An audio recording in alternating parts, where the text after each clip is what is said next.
Assalamualaikum warahmatullahi wabarakatuh. Perkenalkan, saya Dr. Aswika Suryanti, Stambuk 45191111063. Baik, pada kesempatan kali ini saya akan melakukan pemeriksaan antropometrik.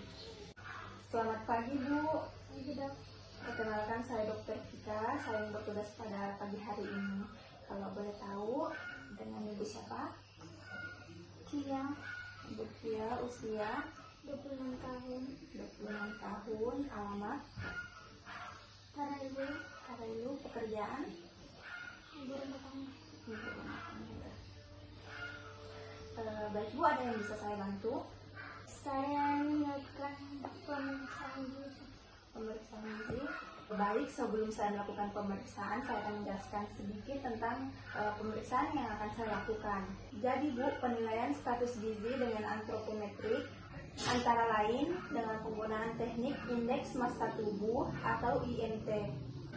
Nah, IMT ini merupakan cara yang paling sederhana untuk mengetahui status gizi orang dewasa, khususnya yang berkaitan dengan kekurangan atau kelebihan berat badan, Bu. Apakah ada yang ingin ditanyakan, Bu? Tidak ada, Kak. Tidak ada, ya. Baik, Bu, selanjutnya saya akan menjelaskan sedikit tentang hasil yang akan nanti kita peroleh. Jadi, Bu, dengan IMT ini antara lain dapat ditentukan berat badan beserta risikonya. Misalnya berat badan yang kurang itu dapat meningkatkan risiko terhadap penyakit infeksi. Sedangkan berat badan lebih itu akan meningkatkan risiko terhadap penyakit degeneratif. Apakah ada yang ingin ditanyakan, Bu? Sudah ada. Jadi apakah Ibu bersedia? Sedikit. Ibu bisa bersiap-siap, saya akan cuci tangan terlebih dahulu. Baik, selanjutnya saya akan melakukan cuci tangan rutin. Yang pertama, basahi tangan dengan air, kemudian berikan sabun, kemudian gosok telapak tangan, punggung tangan, dan sela-sela jari secara bergantian. Kemudian mengatupkan kedua tangan seperti ini. Kemudian ibu jari digosok seperti ini secara bergantian. Kemudian ujung jari dengan telapak tangan digosok seperti ini secara sirkular dan juga secara bergantian. Selanjutnya membilas tangan dengan air mengalir, kemudian mengeringkannya dengan tisu. Selanjutnya menutup keran menggunakan siku. Baik, selanjutnya untuk persiapan alat. Yang pertama, untuk pengukuran berat badan, kita menggunakan weighing scale CK703. Pertama, kita cek kelayakan pakai, apakah tidak ada kerusakan pada alat, serta cek angka pada jendela baca apakah menunjuk ke angka 0 dengan menekan tombol on. Kemudian kalibrasi alat dengan meletakkan besi seberat 5 kg. Jika jendela baca menunjuk angka 5, maka alat tersebut dapat digunakan. Tetapi jika tidak menunjuk angka 5, alat tersebut tidak dapat digunakan. Selanjutnya pengukuran tinggi badan, kita menggunakan stadiometer CK213. Pertama itu kita cek alat dengan tiang alat tegak lurus terhadap dinding. Kemudian cek jendela baca apakah dapat digeser naik dan juga diturunkan, serta angka terlihat dengan jelas. Baik, selanjutnya persiapan pasien untuk pengukuran berat badan. Yang pertama itu pakai pakaian seminimal mungkin.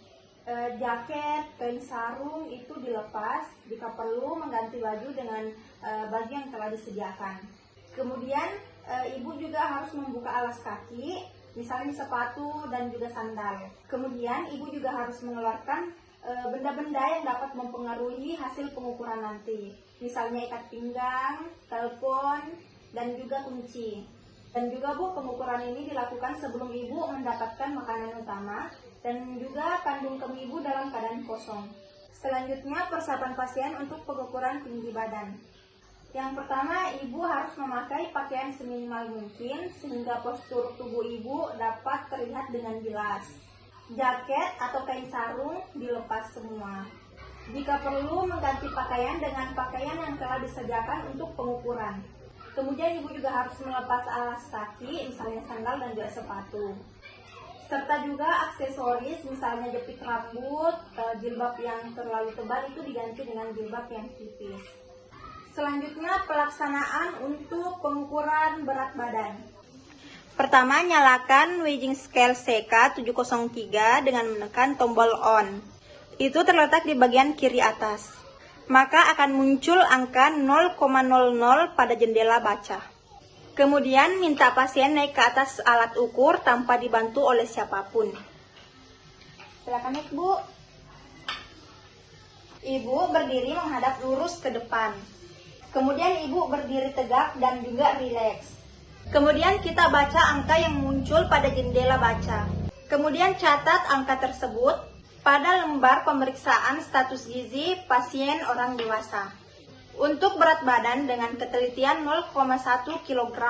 Kemudian minta pasien untuk turun setelah hasil pengukuran dicatat. Silakan turun, Bu. Baik, selanjutnya untuk pengukuran tinggi badan.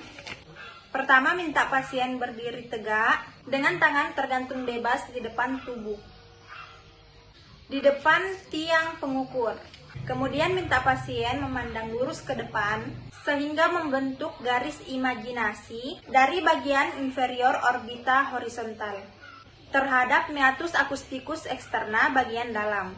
Kemudian minta pasien untuk menempelkan kepala bagian belakang, bokong, dan kedua tumit anak pada tiang pengukur. Kemudian turunkan bagian alat yang dapat digeser hingga menyentuh bagian kepala dan rambut pasien. Kemudian minta pasien inspirasi maksimum pada saat diukur untuk meluruskan tulang belakang. Permisi, Bu, bisa tarik nafas. Buang, ya, baik. Kemudian bacalah angka yang ditunjukkan oleh jendela baca. Pencatatan dilakukan dengan ketelitian 0,1 cm. Baik, selanjutnya untuk penentuan status gizi menggunakan indeks massa tubuh atau IMT. Pertama, hitunglah IMT pasien dengan menggunakan rumus IMT sama dengan berat badan kilogram per tinggi badan meter persegi. Kemudian ambillah tabel klasifikasi status gizi untuk orang dewasa. Kemudian masukkan nilai IMT pasien ke dalam tabel tersebut. Kemudian tentukan status gizi pasien, apakah gizi baik, gizi kurang, atau gizi buruk pada pasien tersebut. Baik, Bu, pemeriksaannya saya rasa sudah cukup. Ini hasil dari pemeriksaan tadi. Terima kasih atas kerjasamanya, Bu. Semoga sehat selalu, Bu.